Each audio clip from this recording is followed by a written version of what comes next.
আপনারা পারলে ইনকিলাব মঞ্চের এই যাত্রাকে থামিয়ে দেখান, পারলে এটা থামিয়ে দেখান। একটা ঘোষণা দিয়ে যাই, ইনকিলাব মঞ্চ আগে যেই পরিমাণ কাজ করছে তার থেকে শতগুণ বেশি শক্তি নিয়ে, শতগুণ বেশি সাহস নিয়ে আগামীর দিনের রাজপথে তার দায়িত্ব পালন করবে।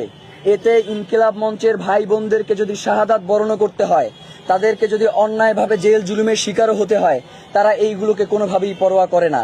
আপনারা চেষ্টা করে দেখতে পারেন, ইনশাআল্লাহ কোনোভাবেই সফল হবে না। বাংলাদেশে যে ইনসাফের লড়াই শুরু হয়েছে, বাংলাদেশে যে আজাদির লড়াই শুরু হয়েছে, বাংলাদেশের স্বাধীনতা সার্বভৌমত্ব রক্ষার যেই আন্দোলন শুরু হয়েছে, সীমান্ত সুরক্ষার ব্যাপারে বাংলাদেশের জনগণ যেভাবে সমস্বরে আওয়াজ উঠাচ্ছে, সেইগুলোকে কোনোভাবেই আধিপত্যবাদ দিয়ে রুখে দাঁড়ানো যাবে না। আমরা বাংলাদেশের জনগণ যতদিন পর্যন্ত আমাদের দেহে প্রাণ রয়েছে, ততদিন পর্যন্ত আমাদের সার্বভৌমত্বের ব্যাপারে, আমাদের স্বাধীনতার ব্যাপারে, আমাদের ইনসাফের ব্যাপারে কথা বলে যাব ইনশাআল্লাহ। বাংলাদেশ জিন্দাবাদ, ইনকিলাব জিন্দাবাদ।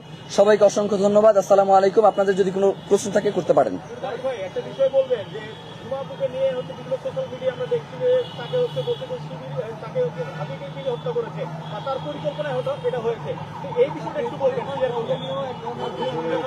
প্রথমত আপনারা জানেন যে মানে আওয়ামী লীগের সবাই তো এখন বর্তমানে পলাতক রয়েছে, তার তো আর কোনো কাজ নাই, তার তো সারাদিন ওই ফেসবুক, তার তো সারাদিন ওই ইউটিউব, এইগুলো নিয়েই কাজ। সে তো রাস্তায় বের হইতে পারতেছে না। সুতরাং সে যেই কাজটা করতেছে, বারংবার রিপোর্ট দিয়ে আমাদের আইডিগুলো নষ্ট করে দেওয়ার চেষ্টা করছে। ইতিপূর্বে একবার